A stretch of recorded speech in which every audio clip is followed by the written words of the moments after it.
तमाम जानकारी देने के लिए। बढ़ेंगे आगे और इस वक्त एक और बड़ी खबर का रुख करेंगे। लखनऊ के केजीएमयू से पकड़े गए कथित फर्जी डॉक्टर हसाम को लेकर चौंकाने वाले खुलासे सामने आ रहे हैं। जांच में सामने आया कि उसका नेटवर्क कई जिलों तक फैला हुआ था और फंडिंग के जरिए गतिविधियां संचालित की जा रही थी। सूत्रों के मुताबिक हसास की संस्था कार्डियो फाउंडेशन को कुछ डॉक्टरों और अस्पतालों से फंडिंग मिलती थी। इसी रकम से अलग अलग इलाकों में स्वास्थ्य शिविर आयोजित किए जाते थे। जांच एजेंसियों को यह भी पता चला है कि नेटवर्क से जुड़े दलाल मरीजों को संबंधित अस्पतालों में भर्ती कराते थे और इसके बदले कमीशन लेते थे। कार्डियो फाउंडेशन के जरिए फंडिंग किया जाता था। शाम का धर्मांतरण वाला खेल उजागर हुआ है। केजीएमयू केस में यह बड़ा खुलासा।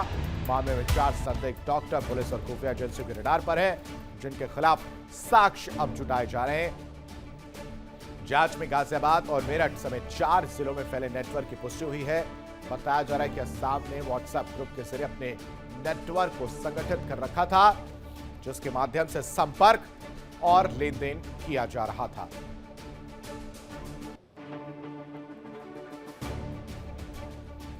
खबर पर ज्यादा जानकारी के साथ संवाददाता अनुज कुमार हमारे साथ जुड़े। अनुज, ये पूरा मामला क्या और अब तक किस तरह से इस पे बड़े बड़े खुलासे होते हुए नजर आ रहे हैं?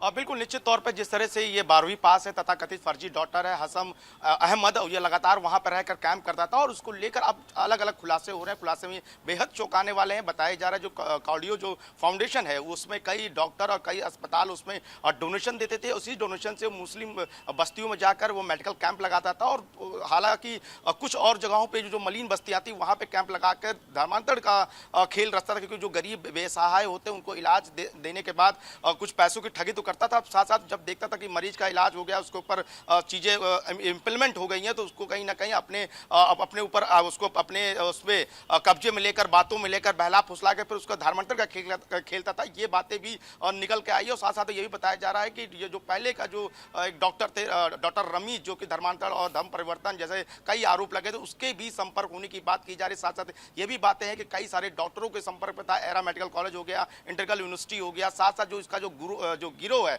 जो व्हाट्सएप ग्रुप से लगातार वो दिशा निर्देश देता था किन किन मरीजों को किन किन हॉस्पिटल में ले जाना है और कहां से कैसे पैसे की वसूली करनी है। तो ये पूरा एक सिंडिकेट उसका वर्क कर रहा था। जो बताया जा रहा है कि बेहद ही ये कुछ लोग थे इसके संपर्क में थे, पूर्व टेक्नीशियन भी इसके संपर्क में थे, कुछ डॉक्टर भी इसके संपर्क में थे, जो कि इस गिरोह को चलाने में इसकी मदद कर रहे थे। और कुछ दिनों बाद बताया जा रहा था ये अपना एक खुद का अस्पताल भी खोलने वाला था कुछ डॉक्टरों की मदद से। और ये यहाँ के ही शिया स्कूल से ही पास आउट था, 12वीं पास था और लगातार 12वीं पास के बाद इस तरह की प्रैक्टिस केजीएमयू में कर रहा था। लोगों को पहले तो भनक नहीं पड़ी, क्योंकि जिस तरह से इसकी बोलचाल था, जिस तरह से इसकी भाषा थी, लोगों को समझ में आता। उससे पहले लोग इससे काफी इन्फ्लुएंस हो चुके थे। पर जब रमीज का कांड हुआ उसके बाद से जो अस्पताल प्रशासन उसने वहां पे संदिग्ध लोगों पर नजर रखने के लिए कई सारी कमेटियां बना रखी थी। वहां पे कई लोगों को वहां पे तैनात कर रखा था, कई जांच टीमें वहां पे गठित कर रही थी कि अगर इस तरह कोई हैपनिंग होती है उसके खिलाफ कड़ी कार्रवाई की जाए। फिर बाद में पता चलता है कि लगातार ये मेडिकल कैंप के बहाने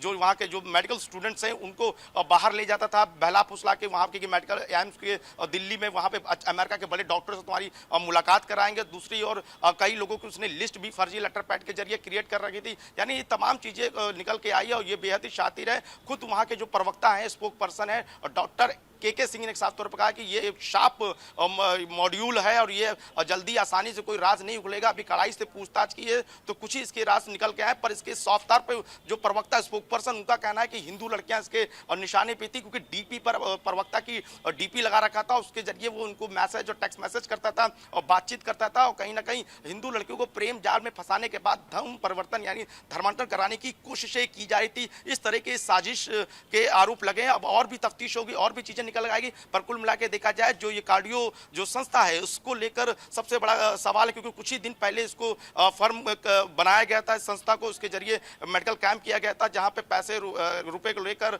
कुछ वित्तीय लेन देन को लेकर भी शिकायतें आई। अब पूरी तफ्तीश निकल के आएगी कि आखिर कितने बड़े स्तर पर इसने लोगों को अपना शिकार बना रखा। जी आशीष, बहुत शुक्रिया अनुज तमाम जानकारी देने के लिए। देखिए इंडिया डेली 24/7 अब आपकी स्मार्ट टीवी पर। इंडिया डेली मौजूद है सभी डिजिटल प्लेटफॉर्म पर लाइव और लगातार। इंडिया डेली 24/7 हर दिन राष्ट्र को समर्पित।